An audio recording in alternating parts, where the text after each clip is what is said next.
ஒரு சத்தத்தினாலே அற்புதம் உண்டு.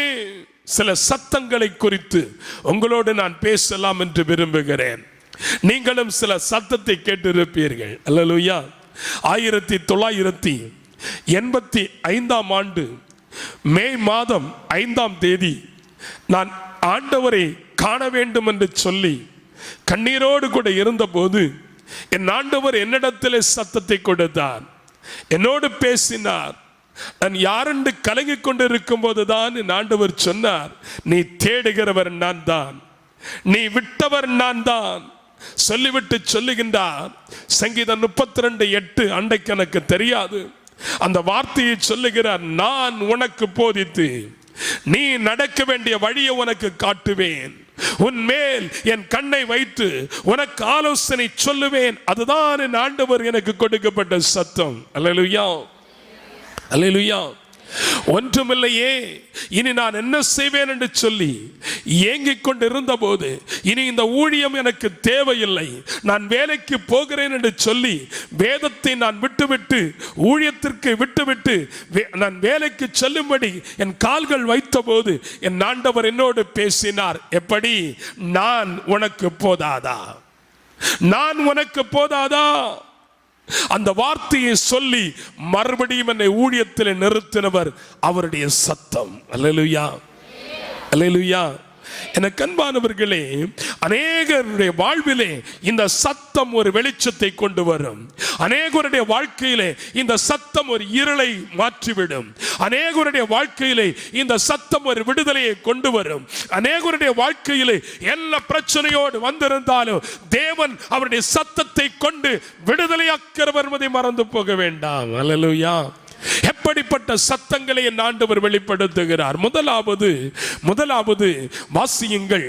யாத்திரையாகமத்தின் புஸ்தகம் 15ஆம் அதிகாரம் 26வது வசனத்தை ஒருவர் வாசியுங்கள். யாத்திரையாகமம் 15ஆம் அதிகாரம் 26வது வசனம். நீ உன் தேவனாகிய கர்த்தருடைய சத்தத்தை கவனமாய் கேட்டு அவர் பாதைகளில் நீ செம்மையானதை செய்து அவர் கட்டளைகளுக்கு செவி கொடுத்து அவருடைய நியாயங்கள் யாவையும் நீ கை கொண்டால் நான் எகிப்தியருக்கு வரப்பண்ணின ஒரு வியாதியும் உனக்கு நான் வரப்பண்ணேன். முதலாவது என் ஆண்டவர் உங்களுக்கு சொல்கிற சத்தம் தேவ சத்தம். அல்லேலூயா. அவருடைய சத்தத்தை அவர் வெளிப்படுத்துகிறார். இல்லையா? நம்ம உலகத்தில் இருக்கிற சத்தம் வேற, ஆண்டவருடைய சத்தம் வேற. அவருடைய சத்தம் ஒரு மெல்லிய சத்தம். அல்லேலூயா, மெல்லிய சத்தம். அவருடைய சத்தத்தை கேட்டவர்கள் அநேகர் வேதத்திலே உண்டு. சாமுவேல் ஆண்டவருடைய சத்தத்தை கேட்டான். அன்னாளுக்கு குழந்தை இல்லாது இருந்தபோது சாமுவேல் ஆண்டவர் கொடுக்கின்றார். அந்த தாய் பொருத்தனையோடு சாமுவேலை ஆண்டவருக்கு படைக்கின்றாள்.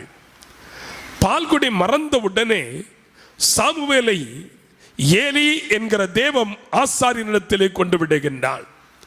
அங்குதான் சாமுவேல் சின்ன பிள்ளையிலேயே ஆண்டவரோடு ஜெபித்துக் கொண்டிருக்கிற ஒரு பிள்ளை. ஆண்டவர் அவனோடு பேசினார். சாமுவேலே, சாமுவேலே என்று அழைக்கின்றார். பாருங்கள், இவனுக்கு ஒன்றும் புரியவில்லை. இவன் ஆசாரியனாகிய ஏலிடத்தில் செல்கின்றார். நீர் என்னை அழைத்தீரோ? இல்லை மகனே, நான் அழைக்கவில்லையே, நீ போய் படுத்துக்கொள் என்று சொல்லுகின்றான். 2வது முறையும் அழைக்கின்றார். அவன் ஏலிடத்தில் ஓடுகின்றான். 3வது முறை அழைக்கின்றான். அவன் ஏலிடத்தில் ஓடுகின்றான். ஏலிக்கு புரிந்து போய்விட்டது, இது ஆண்டவருடைய சத்தம், இது தேவ சத்தம் சாமுவேலுக்காய் வருகிறது. ஆகையினால ஏலி அழகாக சொன்னார், மகனே, இனி அந்த சத்தத்தை கேட்டால் இதோ அடியேன் இருக்கிறேன் என்று சொல்லு என்று சொன்னார். இது ஆண்டவருடைய சத்தம். எனக்கு அன்பானவர்களே, ஆண்டவருடைய சத்தத்தை கேட்டேன்னு வைங்க, நம்ம எல்லாம் துள்ளி குதிச்சிருவோம். இல்லையா?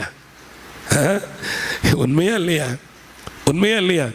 போங்க பிரதர், ஊழியக்காரனுடைய வாயிலிருந்து புறப்படுகிற அந்த சத்தமான வார்த்தை கேட்கறதுக்கே என் மனசு இல்லை. அப்பவா நான் ஆண்டவருடைய சத்தத்தை கேட்க போறேன்? ஹலோ, ஊழியக்காருடைய வாயிலிருந்து புறப்படுகிற அந்த வார்த்தை தேவனுடைய வார்த்தை என்று என்னைக்கு நீங்கள் நினைக்கிறீர்களோ அன்றைக்கு உங்கள் வாழ்க்கையிலே ஆசீர்வாதம் விடுதலையும் வரும். மறந்து போகாதே, மறந்து போகாதே. சாமுவேல் சொல்கிறான், இதோ அடியேன் கேட்கிறேன் என்று சொன்னபோது ஒரு ஆசாரியனுடைய காரியங்களை குறித்து சின்ன சாமுவேலோடு சொல்லி அங்கு ஒரு அற்புதம் நடந்ததை போல இன்னைக்கு ஆண்டவர் சொல்கிறார், என்னுடைய சத்தத்தை நீ கவனமா கேளு. ஆமென். நம்ம எல்லாரும் ஜெபம் பண்ணும்போது இதெல்லாம் விட்டுருவாங்க. அந்த கீழே இருக்கிற ஒரு வார்த்தையை எடுப்பாங்க. என்னது? எகிப்தியருக்கு வரப்பண்ணின ஒரு வியாதியும் வரப்பண்ணேன் என்று சொன்னவரே என்று சொல்லிக்கொண்டு ஜெபம் பண்ணுவோம். அதற்கு முன்னே தெளிவாய் இருக்கிறது, அவருடைய சத்தத்தை நீ கவனமாய் கேட்டு அதன்படி நியாயங்கள், கற்பனைகள், கட்டளைகளை கீழ்ப்படிந்தால் மட்டும்தான் எகிப்திற்கு வரப்பண்ணின வியாதி உன்னை விட்டு விலகி போகும். எனக்கு அன்பானவர்களே, எவ்வளவு ஆசீர்வாதமான ஒரு வார்த்தை. முதலாவது தேவன் ஒரு சத்தத்தை ஒரு மனிதனுக்கு கொடுத்தார். யாருக்கு? யாருக்கு? ஆதாமுக்கு. ஆதியாகமத்தின் புஸ்தகம் 3ஆம் அதிகாரம் 8 முதல் 10 வரையும் நீங்கள் வாசித்து பார்த்தால் அதிலே தெரியும். ஆண்டவர் ஆதாமை பார்த்து கேட்கிறார், ஆதாமே நீ எங்கே இருக்கிறாய்? கேள்வியும் அதுதான், சத்தமும் அதுதான். ஆண்டவர் படைக்கப்பட்ட ஆதாம் ஏவாள் பாவத்தில் விழுந்து விட்டார்கள்.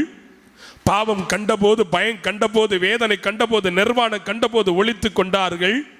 கொஞ்சம் குலாவிக் கொண்டிருக்கிற ஆதாமுக்கும் ஏவாளுக்கும் இப்பொழுது ஆண்டவரை பார்ப்பதற்கு ஒரு பயம். அது உண்மைதான் இல்லையா? உண்மைதான். நல்லா இருக்கும்போது எங்கேயுமே தலை நிமிர்ந்து நிற்கலாம், தலை நிமிர்ந்து நிற்கலாம். எங்கேயாவது ஒரு தப்பு பண்ணுனா நம்மளை யாராலும் தலை நிமிர்ந்து நிற்க விடுவது முடியுமா? முடியுமா? யாருக்காவது முடியுமா? நம்ம நல்லா இருக்கிற நாம திடீர்னு ஒரு தப்பு பண்ண நமக்கு தலை நிமிர்ந்து நிற்க முடியாது. ஏன்?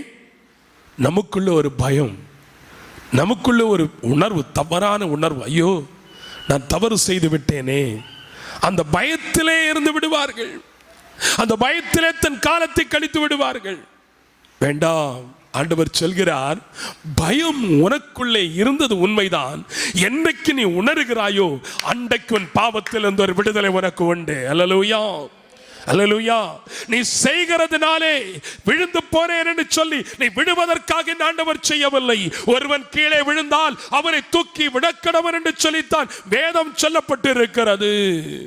ஒருவன் கீழே விழுந்த உடனே நம்ம ஆட்கள் நினைச்சவங்க விழுந்துட்டான், அவனை என்ன பண்ணுவோம்? என்ன பண்ணுவோம்? அப்படியே ஒரு மிதி கூட மிதிச்சு மிதிச்சு மிதிச்சு கீழே குழியில வச்சிருவோம் நினைக்கிறோம். ஹலோ, நீ அப்படி நினைக்கலாம். ஆனால் அந்த மனிதன் எப்பொழுது ஆண்டவரோடு கூட நிற்கிறானோ, ஆண்டவருடைய சத்தத்தை கேட்க வேண்டும் என்று சொல்லி தன்னை உணர்கிறானோ, அன்றைக்கே ஆண்டவர் அவன் பாவத்தை மன்னித்து விட்டு அவனுக்கு அபிஷேகத்தை கட்டளையிடுவார் என்பதை மறந்து போக வேண்டாம்.